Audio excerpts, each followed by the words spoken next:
Hi guys, Assalamualaikum. Welcome back to my YouTube channel. So, hai korang. So, hari ni aku nak cerita hantu lagi. Korang tahu tak hari ni aku nak cerita hantu pasal apa? So, hari ni aku nak cerita hantu pasal. Sebelum aku nak bagi tahu hari ni aku nak cerita hantu pasal apa, sebelum tu jangan lupa like, komen, share and subscribe. Like, subscribe sebanyak 100k. Jangan lupa tekan butang subscribe dan tekan butang loceng. So hari ni aku nak cerita pasal apa?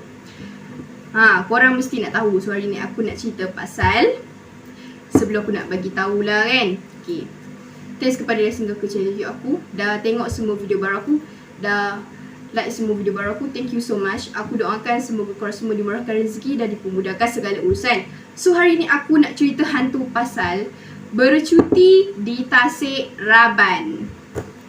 Okay, korang pernah dengar tak lagi Tasik Raban? Kalau pernah dengar mungkin korang pernah pergi.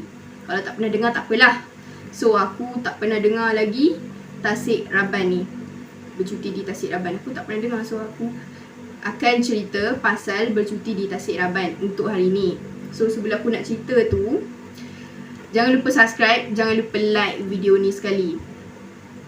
Tanpa membuang masa, aku akan cerita sekarang. Tapi jangan lupa subscribe dan jangan lupa like. Okay, aku akan cerita, tapi jangan lupa subscribe. Korang subscribe dulu. Okay, tak adalah, aku akan cerita sekarang. Jangan lupa subscribe tau. Assalamualaikum dan hai, nama aku Mawar. Bukan nama sebenar. Sepanjang aku membaca post-post di laman Fiction Syasha, ni buat aku tertarik untuk bercerita tentang kisah aku sendiri. Terima kasih admin sekiranya post aku ini disiarkan. Kisah ini merupakan lembaran pertama dalam hidup aku yang menyedari aku sebenarnya ada kebolehan melihat makhluk halus. Kisah ini merupakan lembaran pertama dalam hidup dia yang menyedari dia sebenarnya ada kebolehan melihat makhluk halus. Tahun 2007, seingat aku berlaku di Tasik Raban.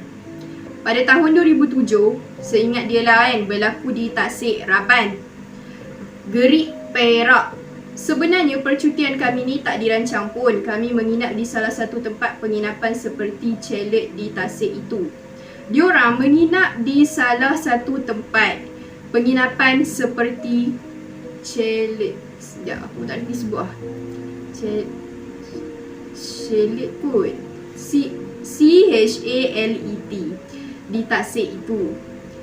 Pada waktu siang memang cantik sangat pemandangan dari tempat menginap kami tu, tapi setibanya malam hari suasana sunyi sepi.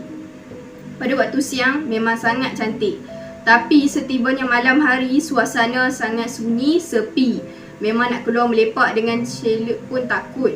Chalet tu apa yang boleh aku gambarkan adalah mempunyai satu bilik air betul-betul sebelah pintu utama, satu ruang tamu dan dua bilik, dan keduanya bertentangan antara satu sama lain, hanya dipisahkan dengan ruang tamu aku dan adik aku. Orchid bukan nama sebenar. Mawar tu pun tadi bukan nama sebenar juga. Tak tahulah kenapa dia letak bukan nama sebenar. Aku pun tak tahu. Tidur di bilik yang mempunyai dua katil single bed. Sebelum aku terlupa, kami sebenarnya buat perkara terlarang dengan membawa kucing kesayangan kami bersama. Mungkin sebab tu kena kacau kot selepas maghrib. Aku, mak, abah dan adik berkumpul menonton TV. Diorang membawa kucing kesayangan diorang.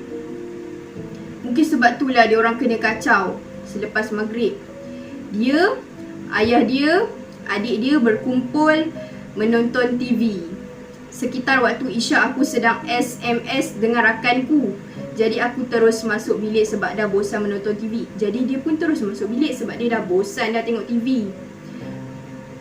5 minit pertama dalam bilik tu aku tak rasa apa-apa lagi. Tapi selepas beberapa minit, dia terperasan bantal di katil adik aku seperti bergerak sendiri. Mula-mula tu dia tak perasan apa-apa lagi. Tapi selepas dah beberapa minit, dia terperasan bantal di katil adik dia tu seperti bergerak sendiri. Aku terus berpaling untuk kepastian, tetapi keadaan seperti normal dan aku rasa mungkin perasaan aku saja. Aku pun teruskan ber-SMS. Sampai sekali lagi aku ternampak ada ekor mata yang bantal seperti bergerak, dan kali ni lagi teruk dengan kain selimut pun macam terselak ke bawah. Kali ni lagi teruk, kain selimut sampai terselak ke bawah. Masa ni aku buat-buat biasa lagi sedangkan hati dah nak meletup. Tapi bila kali ketiga aku betul-betul terpandang benda yang aku nampak dengan ekor mata tadi, tapi secara berdepan. Tapi kali ketiga dia nampak ekor mata tadi secara berdepan. Terus dia lari ke ruang tamu. Sebab dia takut lah kan. Masa ni abah dan adik aku masih menonton TV. Masa ni ayah dia dengan adik dia pun masih tengok TV. Adik aku dah pelik tengok muka aku yang cuak, tapi aku diamkan je sebab kalau aku beritahu habis dua-dua merempat bilik mak dengan abah. Adik dia pelik lah sebab tengok muka dia kan. Sebab macam muka dia macam terkejut. So dia diam je, dia tak bagi tahu apa-apa. Dia tak bagi tahu langsung dekat adik dia sebab dia takut nak beritahu. Pukul 11 malam lebih kurang adik aku dah mengantuk. Aku pun ikut dia masuk tidur sedangkan masa tu aku tak mengantuk lagi. Pukul 11 malam lebih kurang adik dia dah mengantuk. So dia pun ikutlah masuk, adik dia tidur. Sedangkan masa tu dia tak mengantuk lagi. Kali ni kami tidur tutup lampu, hanya berbekalkan lampu ruang tamu sahaja memasuki ruang bilik. Kali ni diorang tidur, diorang tutup lampu. Pintu kami dibiarkan terbuka luas, begitu juga dengan pintu di bilik mak dan abah aku. Begitu juga dengan pintu di bilik mak dan abah aku. Katil aku betul-betul menghadap pintu. Katil dia betul-betul menghadap pintu. Malam tu kucing kami tu tidur sekatil dengan aku, manakala adik aku tidur seorang. Malam tu kucing dia tidur dengan dia orang. So, manakala adik dia pula tidur seorang-seorang. Sedang elok aku lena, adik aku bangun dan ambil kucing aku. Masa dia dah mengantuk lah, dia dah lena dah betul-betul kan, dah pejam mata. Adik dia bangun dan ambil kucing dia. Masa ni aku dah takut sebab seorang diri atas katil. Mahu tak takut selepas apa yang aku lihat tadi. Tapi kucing aku tu sampai 3 kali adik aku ambil dia tidur lah. Ambil tidur dengan dia. Ambil kucing dia lah. Adik dia ambil kucing dia sebab adik dia nak ajak lah kucing tidur sekali kan. Masa ni dia memang dah takut lah sebab dia seorang diri atas katil. Dan ketiga-tiga kali itulah kucing aku balik semula ke katil aku. Masa ni hati aku lega sangat dan sempatlah aku terlelap beberapa minit sampai aku tersedar semula dan terkejut aku bila aku buka mata seperti ada bayang lelaki gelap sedang berdiri menghadap aku. Bila dia buka mata seperti ada bayang lelaki gelap sedang berdiri menghadap dia. Ia berdepan aku di muka pintu. Aku lelapkan mata konon tak nampak dan aku perasan kucing aku seperti tak senang duduk, nasib tak berbunyi. Dia perasan kucing dia tak senang nak duduk, nasib baiklah kucing dia tak bunyi kan. Aku sedar adik aku belum tidur, segera aku panggil adik aku dan kata, "Orchid, kakak nak tidur sebelah boleh?" Senang hati si Orchid bila aku kata macam tu. Malam tu memang aku tidur berkepit dengan adik sampai dia nak air rimas. Malam tu dia tidur dengan adik dia.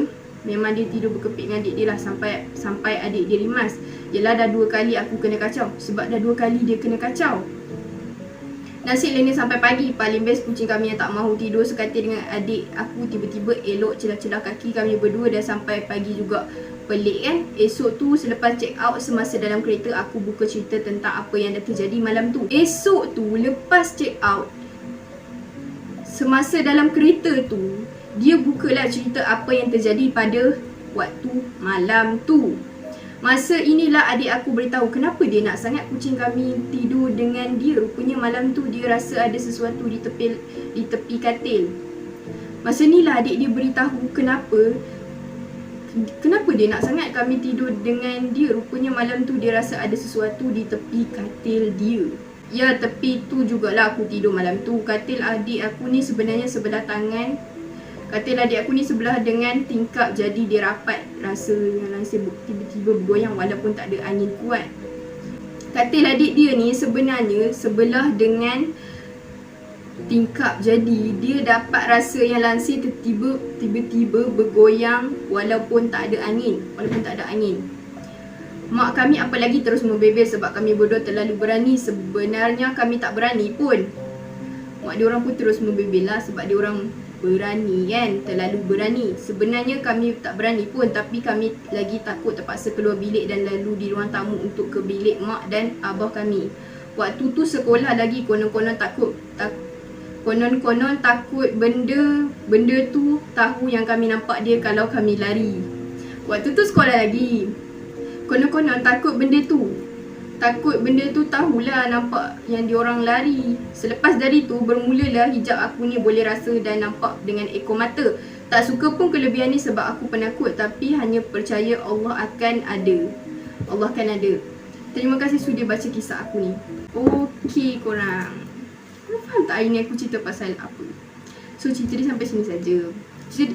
Cerita dia sampai sini saja.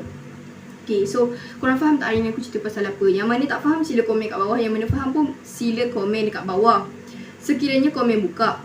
So hari ni aku cerita pasal bercuti di Tasik Raban. Kalau siapa-siapa pernah pergi bercuti di Tasik Raban, sila komen dekat bawah. Lepas tu kalau korang pernah pergi Tasik Raban pun boleh komen dekat bawah. Tak kisahlah kan bercuti ke, korang pernah pergi Tasik Raban ke, kalau korang tinggal di Tasik Raban ke, sila komen dekat bawah. So kalau tak komen pun tak apa, aku tak paksa. Kalau korang ada pengalaman seram bercuti di Tasik Raban, sila komen kat bawah. Nak share boleh, tak nak share pun tak apa. Okay, so sampai sini saja video baru aku. So jangan lupa like, comment, share and subscribe. So bye, see you next time video. Esok ada video baru, jangan lupa tengok.